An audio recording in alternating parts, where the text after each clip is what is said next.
Our content is created to empower our viewers to take actionable steps to improve their lives.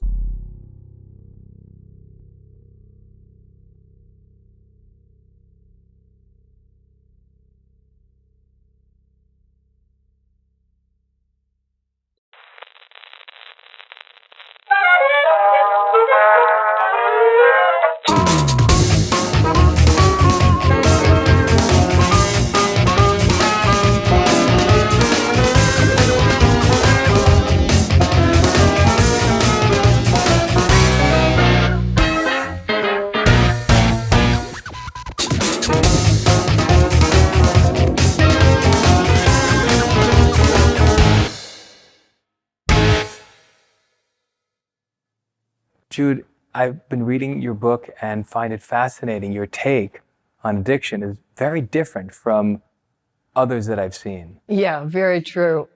I don't believe in what addiction training has taught me. I believe that addiction is a distraction, and people who get really involved in an addiction are afraid of their own power. And an addiction dampens one so that you don't have your power. So fear is a component of their addiction. Addiction is a love relationship. It grows between the person and whatever they're addicted to.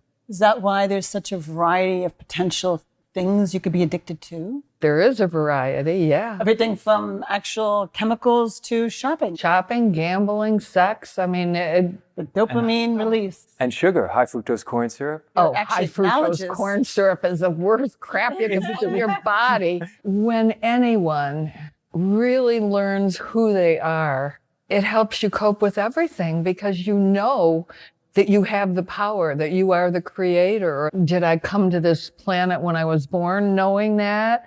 Did I learn it through a lot of crap that's happened to me? Do people learn that when they let go of their addictions and step into their true power? Yes.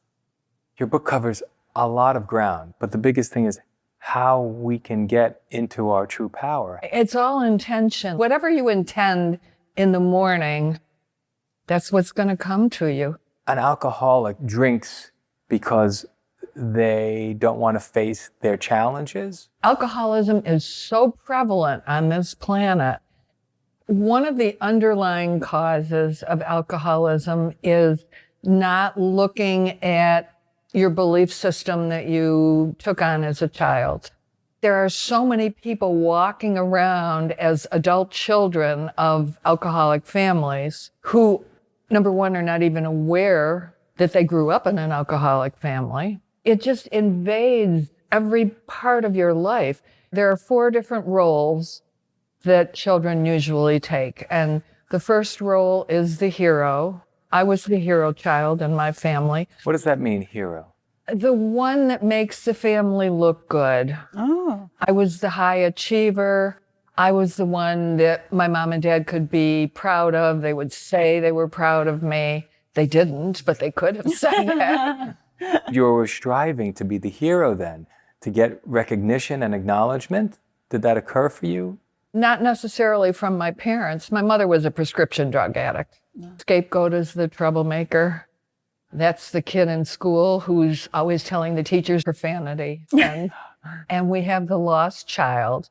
And that's the quiet little individual who will play computer games or play with toys, pretty much removes himself or herself from the family.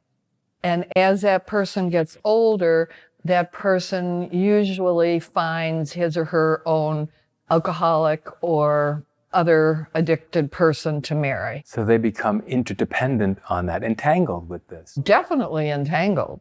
Definitely. What's the 4th?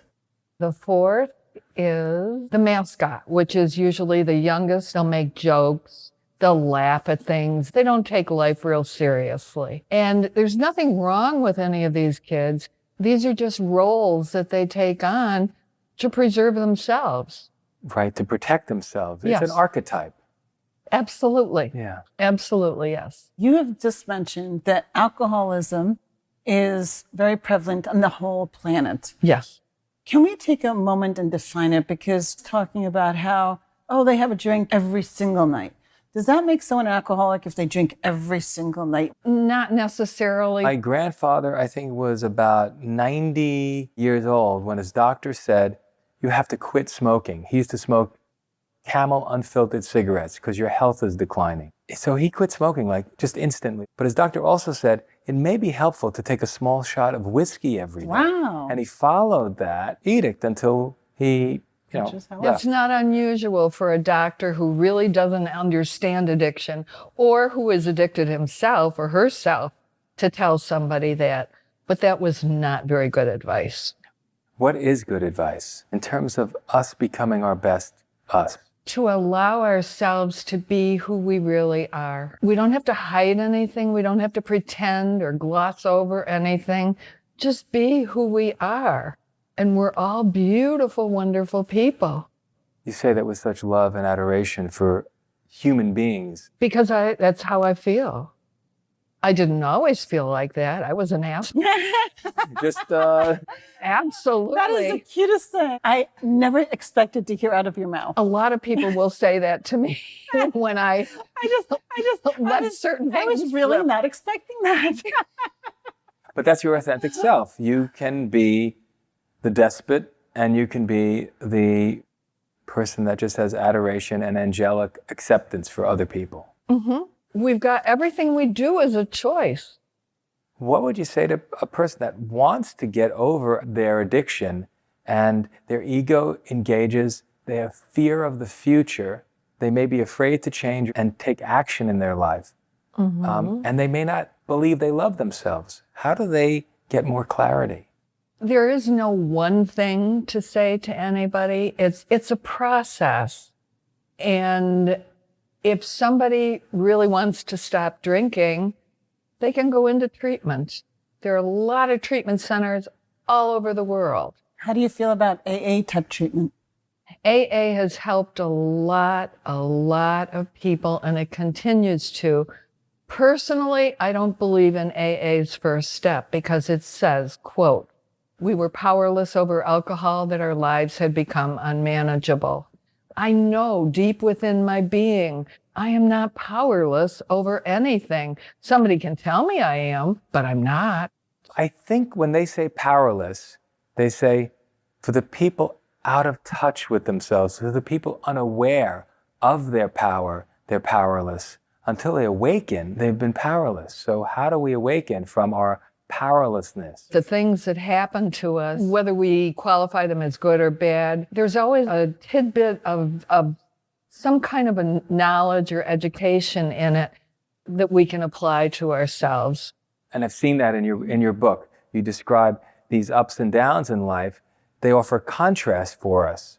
So we appreciate the joyful, great moments in life more.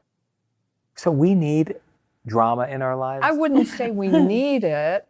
Our third dimensional reality is based on polarities or opposites, and that's pretty much how we learn. You just hit a word that I want people to understand. 3D. Okay. Can you tell us what you mean by 3D? We live in a third dimensional reality. We have male and female. We have night and day, hot and cold. I mean, I can go on and on and on of the different opposites that we have. And we learn through that. For example, I'll use myself as an example. My oldest son died almost 2 years ago. The death certificate said heart attack. In reality, it was his drug use that pushed him over the edge. But science and medicine don't say things like that. They cover things up. On a death certificate, heart attack looks so much better than death through drug addiction. Generally, the medical profession sees it as textbook, and they'll give you whatever their reason is. What's another perspective? My perspective on my son's death was I was very glad for him that he crossed over, because he led a very tortured life. He also had Tourette's syndrome, which was horrible for him. I mean, his self-esteem went into the toilet. when he was diagnosed with Tourette. How old was he? How old was he when he was diagnosed? He was probably 7 or 8. Oh, wow. And that manifested with profanities or just with tics? He had copralia, which is the profanity. It started out with simple eye blinks. So I took him to an ophthalmologist because I thought he needed glasses. He didn't. Then he started making noises, which are tics. I don't remember what kind of a doctor I took him to, but none of the doctors that I took him to diagnosed it as Tourette's. The flyer that comes in the Sunday newspaper, they ran a whole spread on Tourette syndrome. And he looked at that and he brought me the paper and he said, "This is what I have." And so I took him to a neurologist. Good. The neurologist knew exactly what to look for, and he diagnosed him as having Tourette's. I believe that there is a correlation between alcohol addiction in the family and Tourette's. I can't prove it. I don't really have any hard evidence. It's just what I've seen with different people and what they've told me.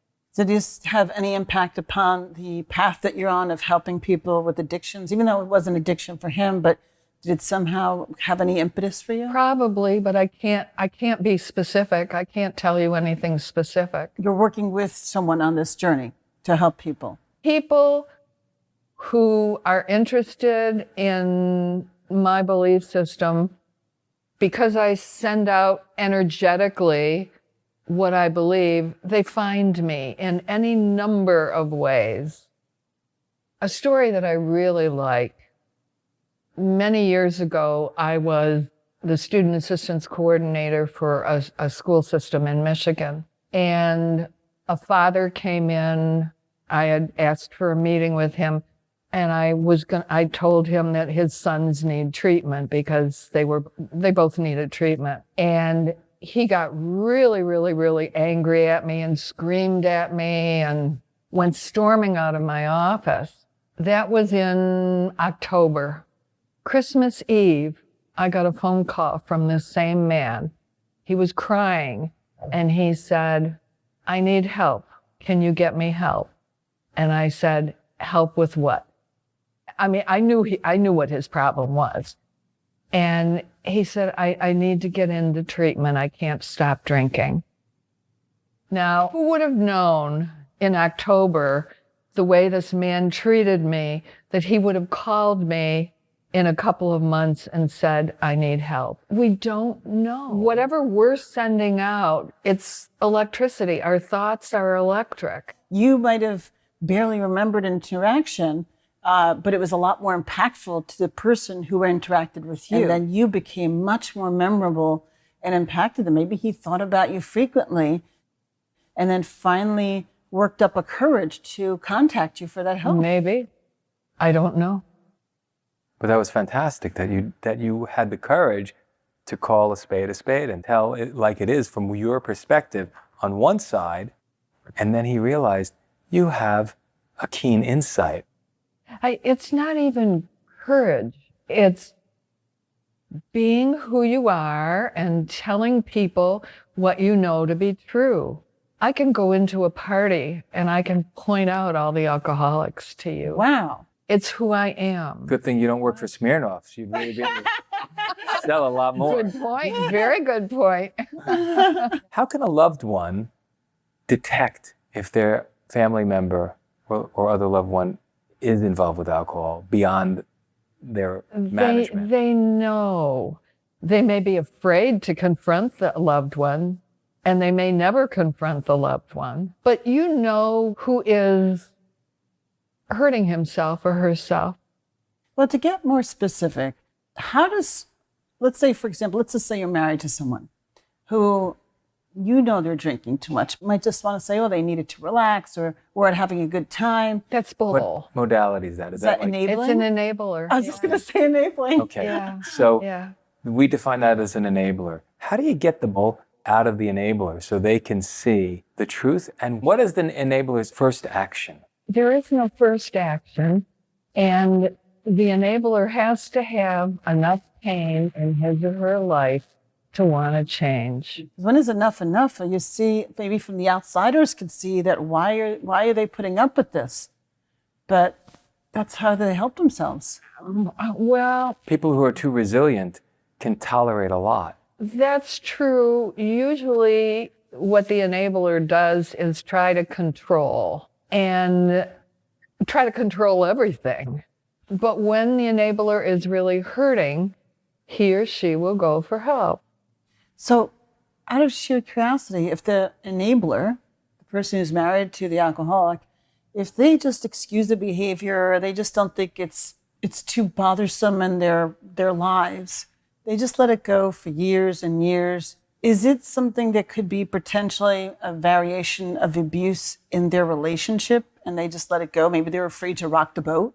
Yeah, I guess, that's a form of abuse. Or maybe they're addicted to the dynamic of that relationship. Yes, that could be too. I mean, there are a number of ways. Does your book offer clues on what action a loved one should do and what the addicted person should be doing? And how they can shift their energy? Not my first book, but I've written another book that I haven't published yet. It's in the hopper, so it's coming. What's the name of that? What's the name? What's the I name love of that word, hopper.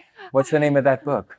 I don't know exactly what I'm going to call it yet. That's a great name. I think that's a winner. Oh, I do too. It's in the hopper. I love it. So Jyude, what's the name of your first book? Soul Steps. And what does that encompass? If you know anything about AA, Bill Wilson, who claims to have been given the 12 steps by an angelic being, he's the one responsible for writing AA's 12 steps. One night, I was awakened probably 2, 3 o'clock in the morning and told to go to my computer. And I was given Soul Steps, or the next 12 steps. And my first step is based on powerfulness. That's pretty much what the book is about. Was it auto writing? Was the information channeled to me, exactly. given to me? Yes, it was. That's exactly what I mean. So Soul Steps is a great next sequel to the 12 steps. It corrects the problem and the deficiencies of the 12 steps and brings it energetically to the next level. I love the way you say that, but people in AA would say, you're a heretic. No. Oh. But this is not a religion. This is a life. It's the way to help people. It's a lifestyle. It's a perspective of empowerment. And True. If someone can get more empowerment from Soul Steps, then that's the better read. That's the power. Yeah. They should be in their power. Anyone that's afraid of information, that's suspect. The most important thing is how to elevate their lives and the lives of the people they love. That's the most important thing, and that's what you're offering. What would you like to tell our viewers about what you're offering? They need to go on my website, Being, B-E-I-N-G, recovered.net. There's kind of a play on words with being recovered because the addiction community says you can't recover, and that is not true. So you can recover, and being recovered, in my view, is recovering your being, the beauty of who you are. You're brilliant. That's fantastic. Thank you. So are you. We all have purposes. But not everyone acknowledges it and works with it to facilitate it, allowing it to shine through to be able to help other people. A lot of people stifle it and they don't even realize it. Your books are going to help people get addiction out of the way. They can be. Cover the first book. Yeah. Thank you. Maybe, maybe not. So, I mean, there are people who are not going to be interested in what I say. And that's okay, because they have a different path. Some people may need to die from their addictions. My son needed to die from his addiction. But when we're involved in any kind of an addiction, we want immediate gratification. Give it to me now. There is no such thing. It's a process, just like recovering from anything. So enjoy the ride while we're there. Yeah. The downs are something to experience, so the ups are magical, right? True. Transformative. Absolutely. And once we're on the You're ups, good, you guys. Transform. Yes.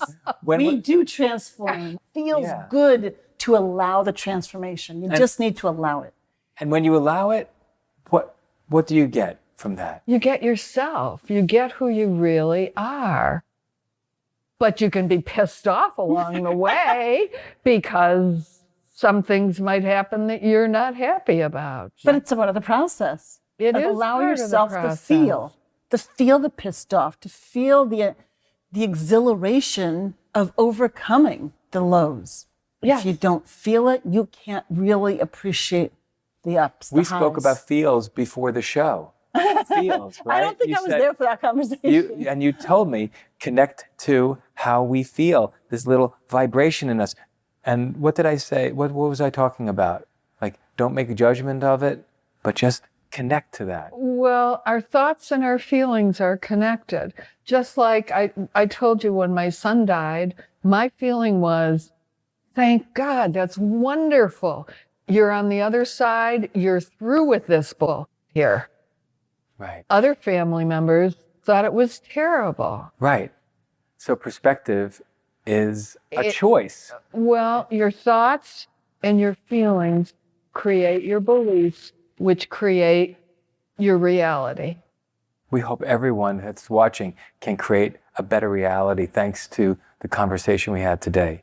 I really thank you for being on the show. You're welcome. Thank You're you for welcome. being a shining light and coming to bring that light to our viewers, having this conversation with us now. And you guys are lights too, or we wouldn't be together. That's the beauty of it. Thank you so much for watching this episode